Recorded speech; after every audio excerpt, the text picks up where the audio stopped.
Yesterday, my therapist said that for some reason I was on the video and she said I looked very masculine, that it was like a double take for her. She had to think for a second, oh yeah, no, that's right, because she said that I looked more male or whatever, which is interesting considering I haven't started taking testosterone and I've plateaued, so with like exercising. So I'm not sure where she got that thought from, but I'll take it or whatever. Like I obviously would prefer that. I told her it's probably just because the lighting at our girlfriend's apartment is not that great, and maybe she can't see all of the details. That's what I figured.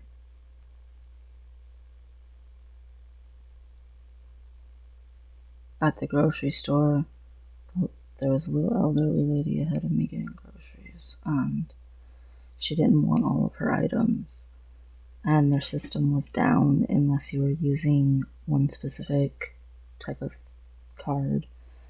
So they had to go check me out at a different register, and the person they came to do it said, "Oh, is this part of your groceries?" And the cashier person said, "Oh no, she didn't want that." And it sucked because the guy who was gonna check me out now, with my groceries, assumed that she had met me instead of the little elderly woman. It sucks because some people are like, oh wow, you're changing so much, and then you go out in public and there's no change to how people respond to you because they all still see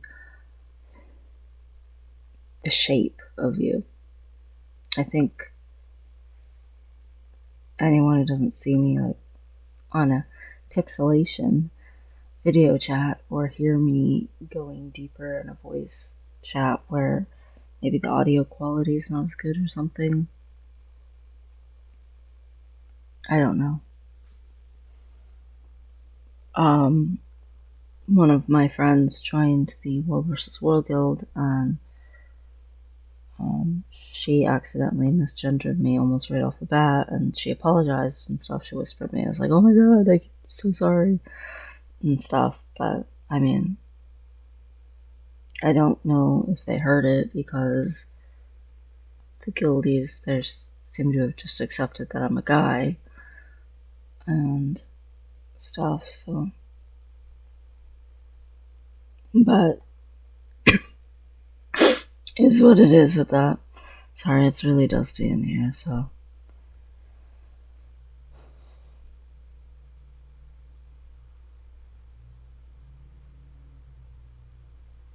My appointment's coming up, and I had a dream last night about going to the appointment and then making me another appointment to check if I'm intersex and not doing it with an internal anything, which I would not be able to tolerate, not even remotely, like, at all. And that they just did x-rays, and that there was a little testy in there, and like just the joy that having a testicle inside my body was just like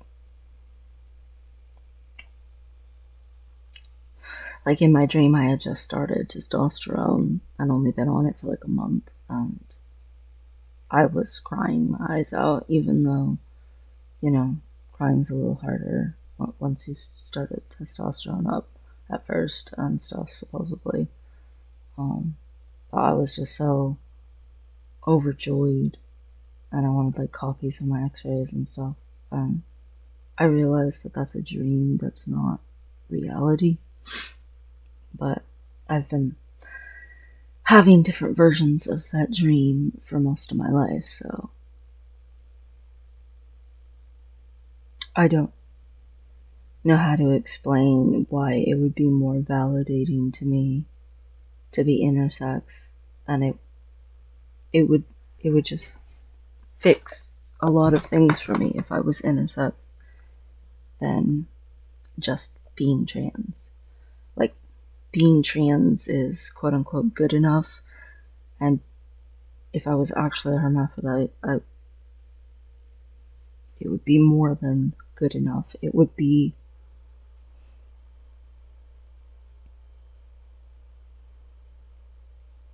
tangible.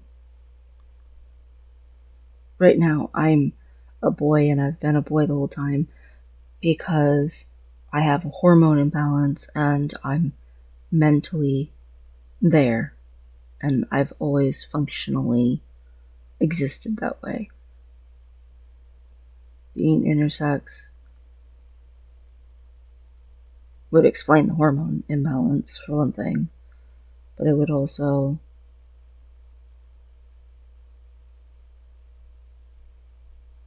it would be like this, I don't know, just tangible thing. I've always felt like there was a parasite inside of me. I'm underdeveloped down there.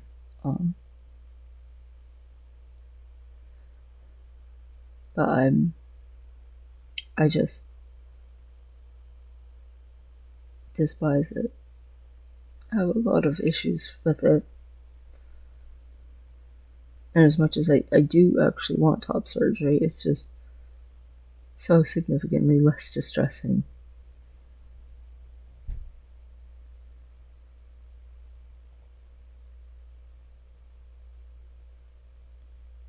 I tried the last few days looking in the mirror at more than my face, and that's been very uncomfortable.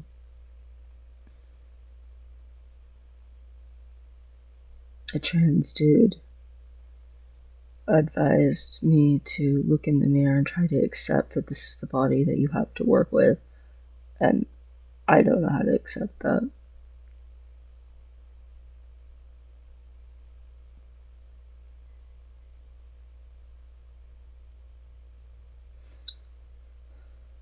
I don't know how to accept that.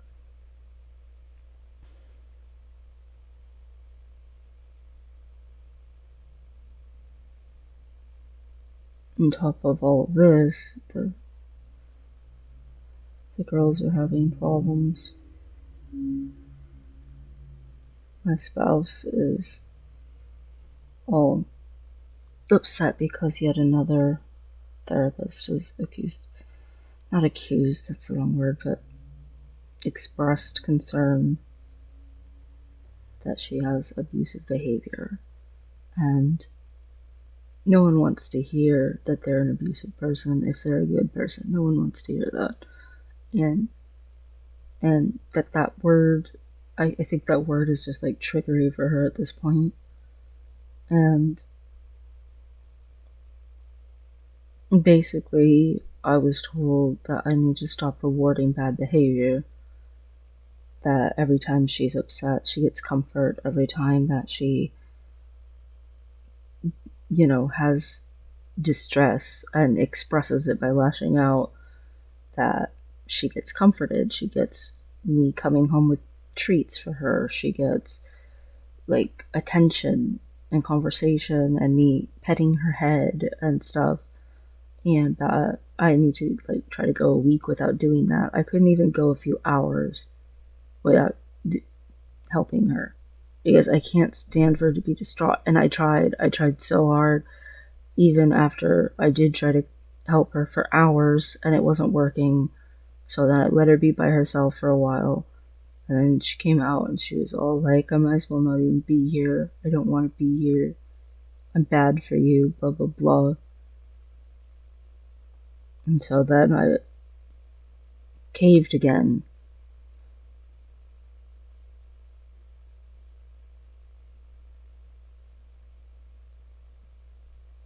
basically it's considered to be my choice, but the recommendation is that I don't be in a relationship with either of the girls that I'm in a relationship with, because all that medical professionals see is that I'm going to be forever limited by their limitations and how much I can grow or how much I can get happy or whatever it is. That there's a certain cap that'll be there. Because I'm in a relationship with 2 women who have severe anxiety disorders. And then one of those women, on top of all of that, is special needs. And an asexual with autism and everything else under the sun. But the thing is what I said back is you don't understand the limitations I'd have if they weren't in my life. And I think the limitations are less having them in my life, even though I recognize that what you're saying is probably true.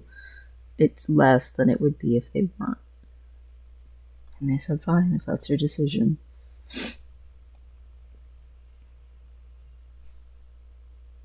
Well, they didn't say fine immediately.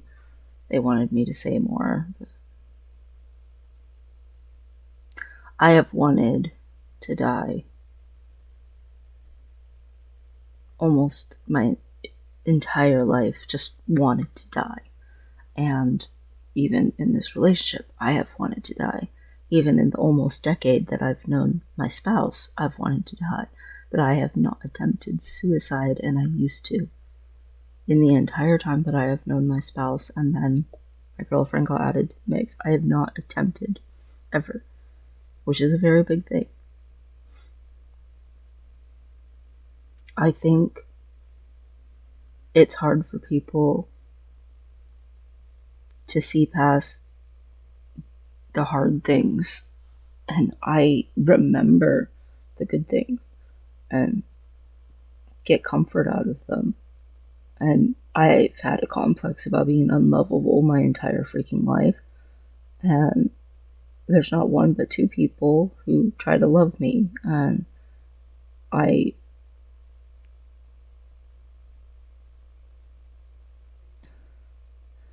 don't know how to get it across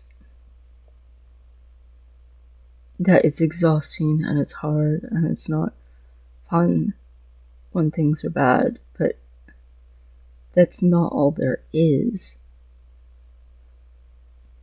So today I'm gonna try to express things I like doing with the girls to them and hope that it helps them, because I don't know what to do.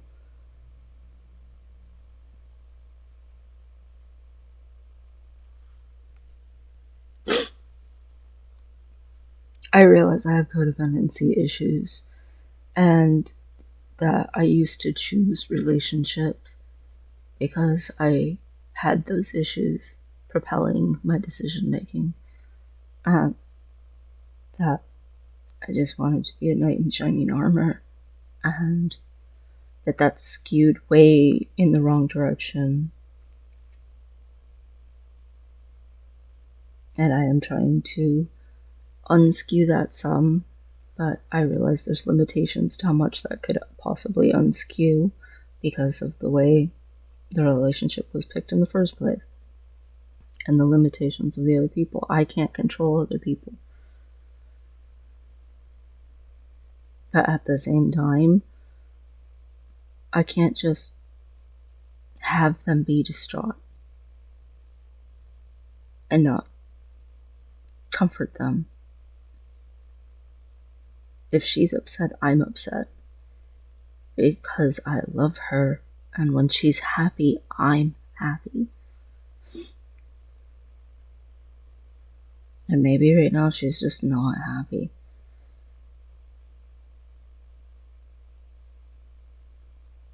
But maybe If I can help her remember that there can be happy, maybe she can hold on to that or something. Remind her that we actually like each other as people. She said she can't see any of the things that I described, where she's kind and big-hearted and cute and adorable and stuff. And she's a good person. Just because she's special needs doesn't mean she's not a good person. She just gets caught up.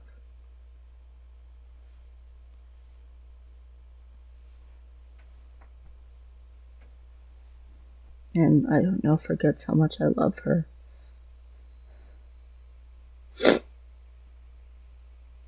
Forgets that I do like her.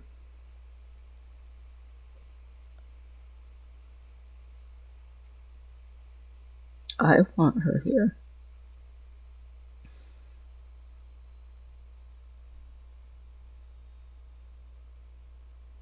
I want both of them. Even though both of them can be hard sometimes, I want both of them. And I realized that if I chose relationships now, that maybe I would choose a relationship differently. And that relationship would look different because of that. That there wouldn't be the same motivators going on, and it might be a more mutual or whatever thing going on, and there would be less skew. And that I do a lot of work that wouldn't even be necessary in a different relationship. But I don't even know that another relationship could ever happen. I don't know who I would want to be with instead. There's no desire to get rid of the people that I already love. I love them.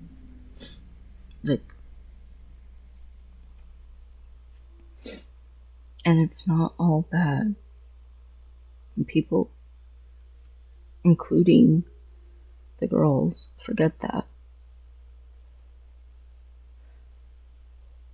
I have enough self-worth, or whatever you want to call it, to know when I deserve better. And I don't usually pursue it, but I know I deserve better. I'm not a bad man. I'm a good man, and I do my best to take care of people in my life that I care about. I do my best to be there for them, and be honest and stuff. I'm a good man.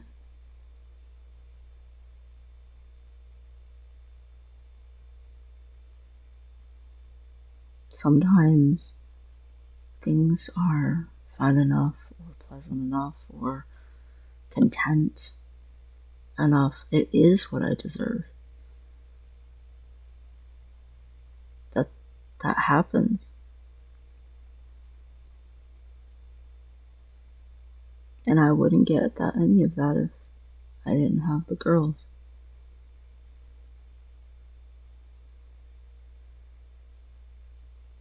I would just be alone.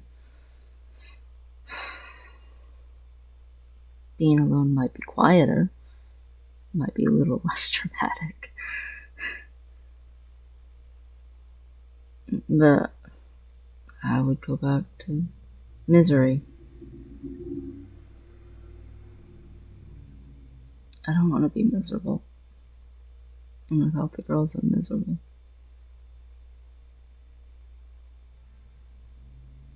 I think my spouse takes for granted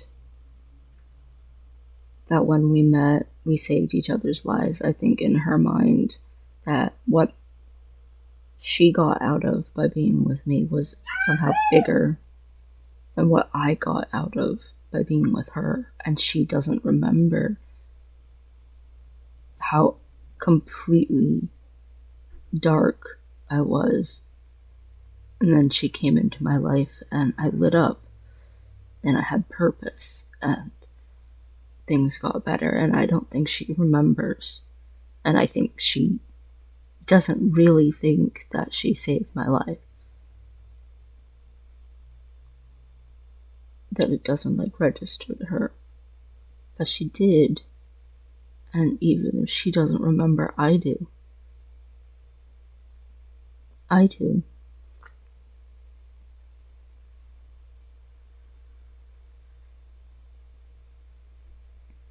I was the most miserable person alive.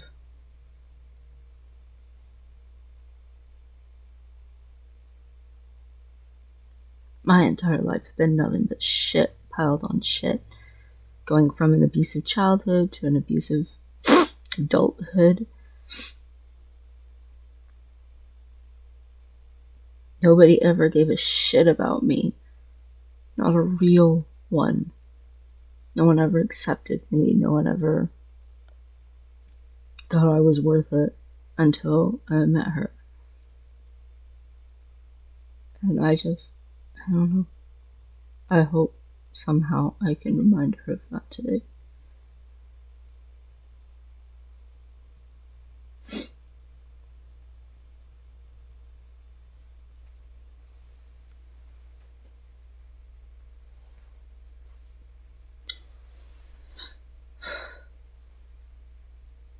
I mean, there's lots of guys, they come out as trans and ta-da, now they're getting divorced. She didn't do that.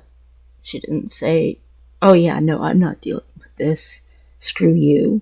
How could you lie to me or whatever. She didn't do any of that. Like, none of it.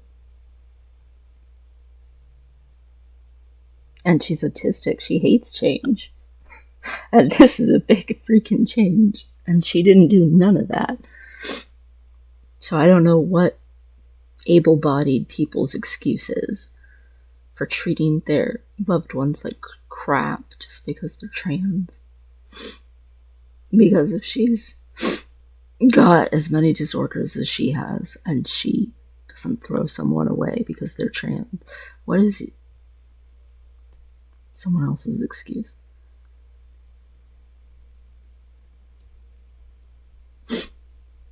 But she's a loving person, and when she cares about someone, she cares about them all the way.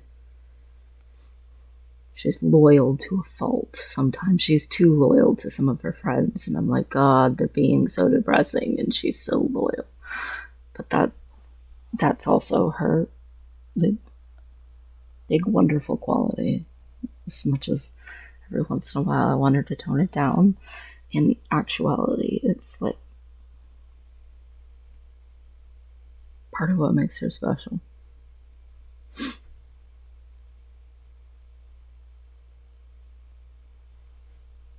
And our relationships is special. They actually questioned whether or not she had borderline personality disorder and had to check the diagnosis because we're in a relationship. And they were like, people with borderline personality disorder can't be in a relationship. But I happen to be just the right quality of codependent that we managed to make it work somehow. And we have so much love there. Like, even if it's rough sometimes, there's so much love there.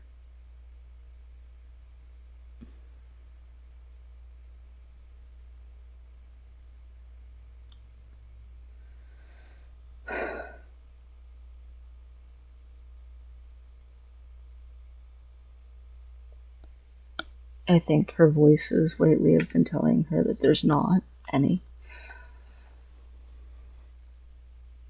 Because my spouse also has other disorders. But I wish I could just drown them out for a little bit and fill her head with good things.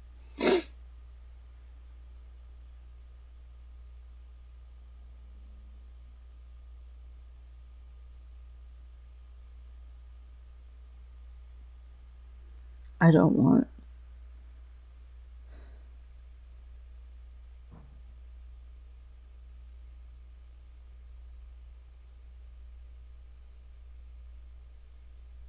to be alone. And even more than that, I don't want to never see either of these girls again. That would be a less luster life. That would be sentencing myself to a life with less light in it. And why would I do that?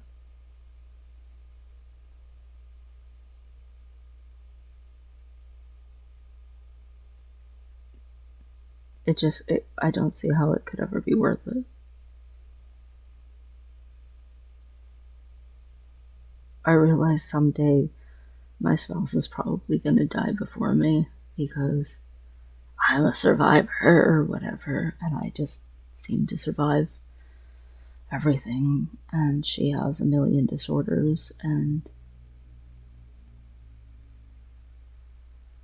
stuff, but I try so hard to protect her health as much as possible because I want her to last. I tell her that. I tell her I want you to last a long time. And when she goes, I'll be devastated. But I'm hoping she lasts into old age. Sometimes people defeat the odds, and they last longer. You get kids who have horrible disorders and diseases and stuff, and they're like, oh, they won't live past, their teens, and then they live till they're like 30.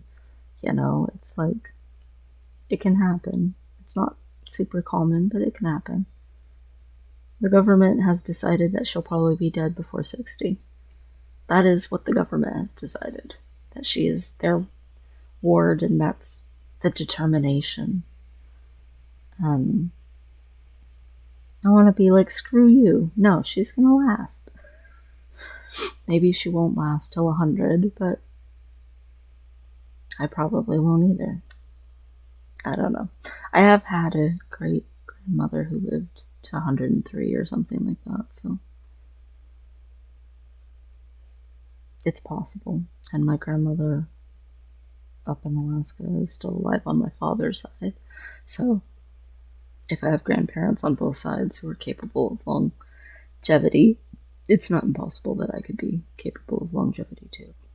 But I haven't, led the most active life. Like,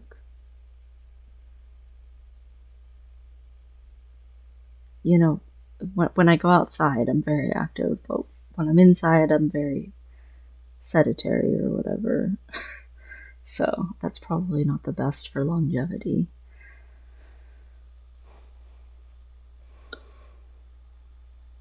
I don't know. I just know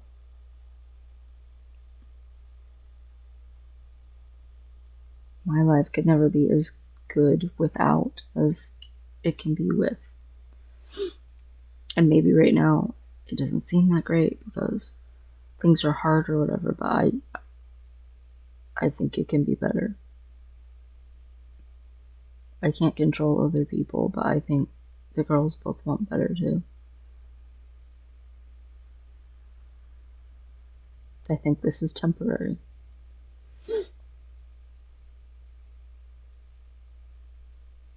I really do. Just like it's temporary that I don't pass. I'm gonna start taking testosterone. I'm gonna start getting out of this exercise plateau or whatever and start building muscle again somehow, and it's temporary. And I feel like I'm a decently good judge of what's temporary and what's not. Like, people were like, oh, this pandemic, when it first came out, oh, it's just going to be a couple of months. And I was like, no, it's going to be a couple of years until things start to improve.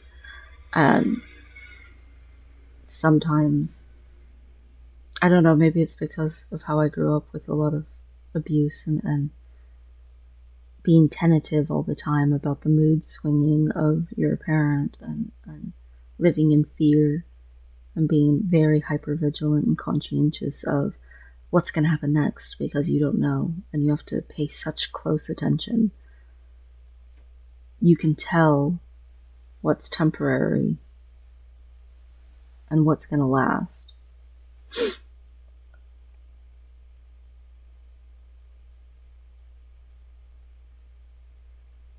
Or at least that's something that I gained from surviving that. Is sometimes I can just tell.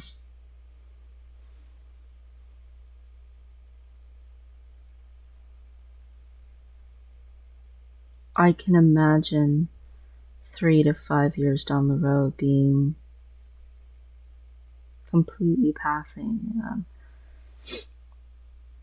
finding massive comfort in that, having the surgeries done, and being able to just live the rest of my life as a person who's actually feels like themselves and isn't constantly living with trying to process why things aren't the way that it seems like it should be. I can imagine that. I can tell the girlfriend, she's stressed about next year, but I can tell that stress is temporary. We're going to get to her graduation and we're going to figure it out. And things aren't going to be the way that they are now. I can tell it's temporary that we all don't live together. We've been in a relationship for years at this point, and we only broke up one time. And it wasn't even for that long. And I can tell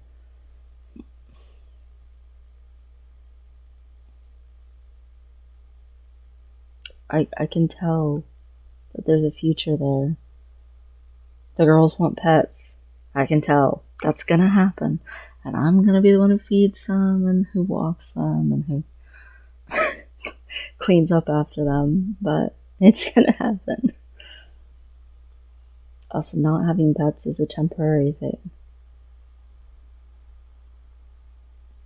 The girls have a harder time telling. My spouse has the hardest time telling when things are temporary. But if I can get her through it, she's the kind of person that if she feels a certain way, she feels like she's always felt that way. If I can get her through this rough stuff to that happiness, I'm not even sure how much she'll even remember what's happening right now happened to her. Because she'll be so happy and feels so good about her life.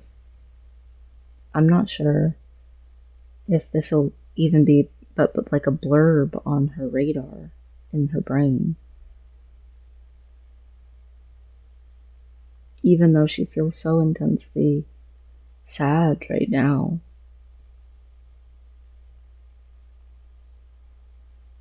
It won't even be a thing, hopefully a couple years from now. Because she'll be so happy. And that's a unique gift of hers, you know.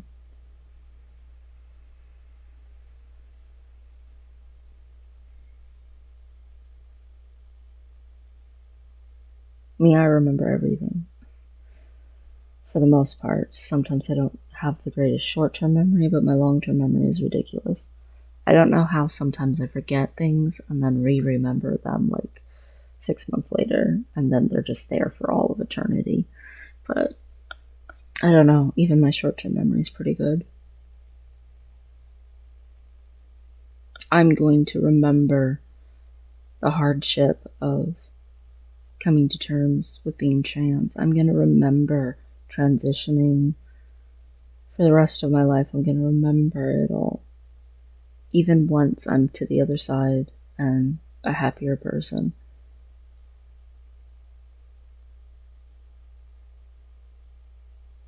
But I'm hoping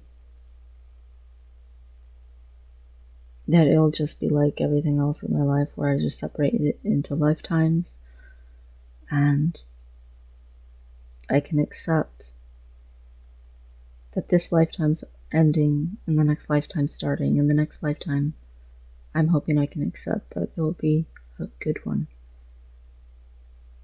A happy one, unless the world goes apocalyptic, but honestly, it's probably just this country. I really hope we can get out of this country. The United States of America is not very united. But I need to transition first.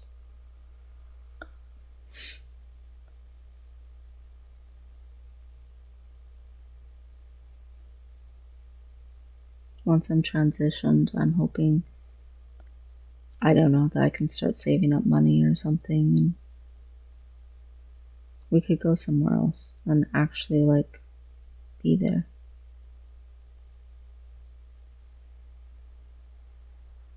And I realize that means there would have to be some medical breakthroughs with some of the conditions and disorders and stuff. And I realize that, stuff would have to become more manageable with some of that. But, I mean, technology is advancing pretty fast. It's possible. And if it isn't, then we'll just figure something out. And just have our little farm and be happy, or, have a little camping trips and stuff on a little boat, or both. Or, I don't know. We'll figure something out and we'll be happy because we'll be together, and there'll be animals, which is obviously super important to the girls. I think that having animals will make a significant difference for my spouse. She always did so much better when she had a pet. And ever since her cat passed, she's just gotten worse and worse. But there's a pandemic and I can't just take her to shelters and stuff. She's triple immunocompromised. I can't. And I have to get the right kind of kitten. I can't just say, hey, can we have a kitten? I have to get one that can be trained. So that means we would have to go in person and meet the kitten stuff. And she wants a service dog, but a service dog training is like 2 years, and we're planning on moving in like 8 months. Like, you can't interrupt the dog's training or else it'll wash out from its training and never be able to be a service dog. It's like, I don't know, I've literally thought about just getting her some sort of small pet, but we're not allowed to do that in our apartment.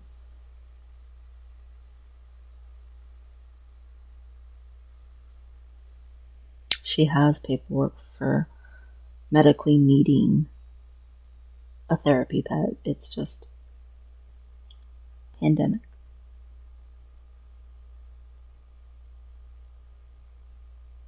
But her health would definitely improve.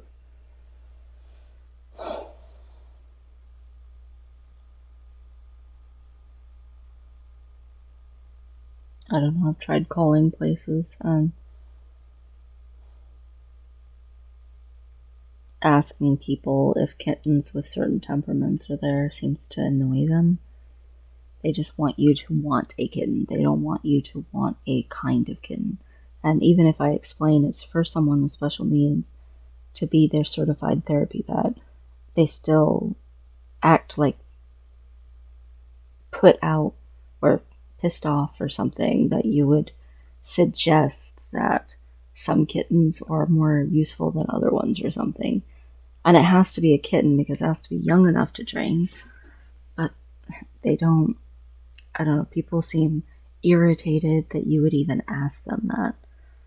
So it's just better to go in person, but you can't go in person because there's a pandemic and they only allow you to go to the shelter by appointment anyway. It's like, I don't know. I'm starting to get to the point where I'm like, maybe I should just get one of those kittens off Craigslist or something. Just feel like, you know what? I got it from this creepy person's house, but it's still a kitten. But I don't know. I look at those and they have like no paperwork done, and sometimes they look like sickly, just not well cared for.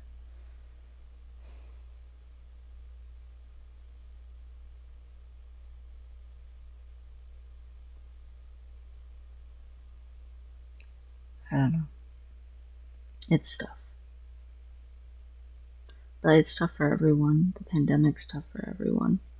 I am not unique in that the pandemic is making life complicated. Especially in this country where it's so rampant and people disregard it so much and act like idiots so much. We're not screening people who come to visit the country anymore for coronavirus, even though we're almost to freaking 200,000 people dead. Tons, no, literally millions have gotten it and have to live with the lifelong consequences of having gotten it. And we're not even screening people when they come in the country anymore because they're healthier than us. We can just assume, you know what? We're probably more diseased than you. Come on in. If you're brave enough to come to this disease-ridden country, you're welcome to show up. Like,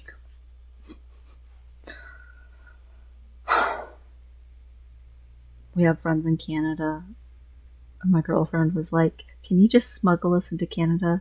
And he was like, I can't. I would love to, but they've got the whole border like completely on shutdown. There's no way to get you across the border. He was like, I would smuggle you if it was, legal for you to cross, and then you could just hang out at my place or whatever and stuff. But and I think he was saying all of this jokingly. I don't think he would want, 3 random girls living with him when he, well, we're not random, we're friends, but I mean, he's a happy little gay boy with he calls his husband his husbear. Anyway, But man, if he was serious, I would take him up on it. I have a friend who moved to the United States of America to marry her husband to be. They're engaged, and she was so excited to marry him. And she was Canadian, and now she lives in the United States. And she literally moved here like a few months before stuff started breaking out. And she's just like, why did I move to this hell country? Why did I come here? She's like, I love my man, love him, but this country. She's like so upset that she's even here. It's crazy to me that people are still so filled with nationalism about this country when it's going to crap. Like, other countries are moving forward so much and in awesome ways, and here we are just like doing the most backwards, stupid crap.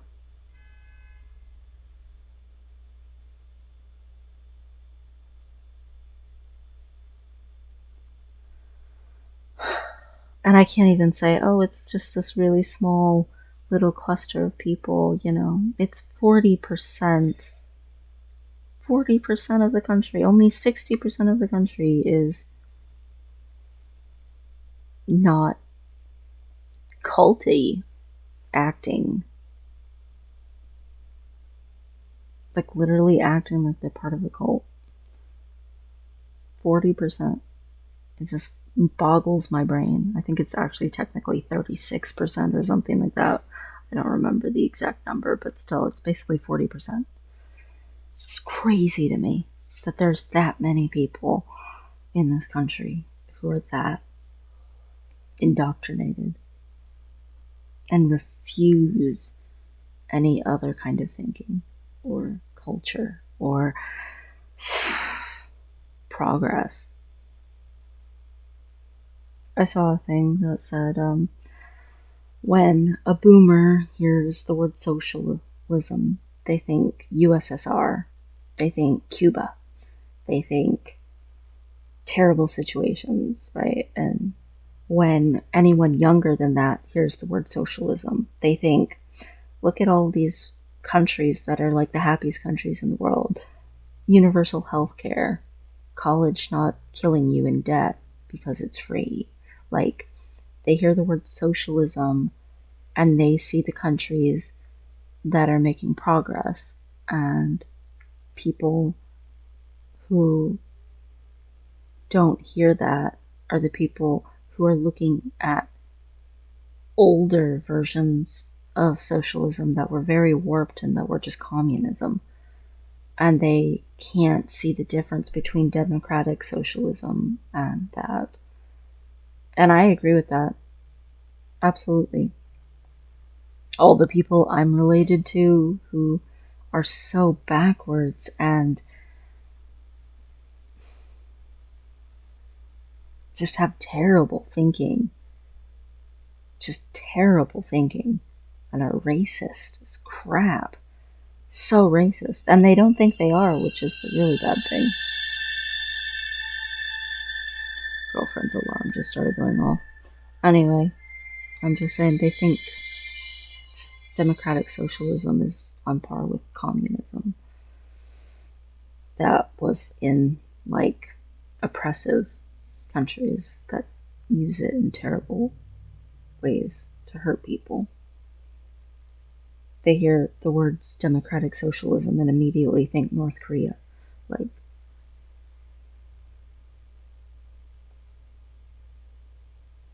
anyway, I gotta get off of here.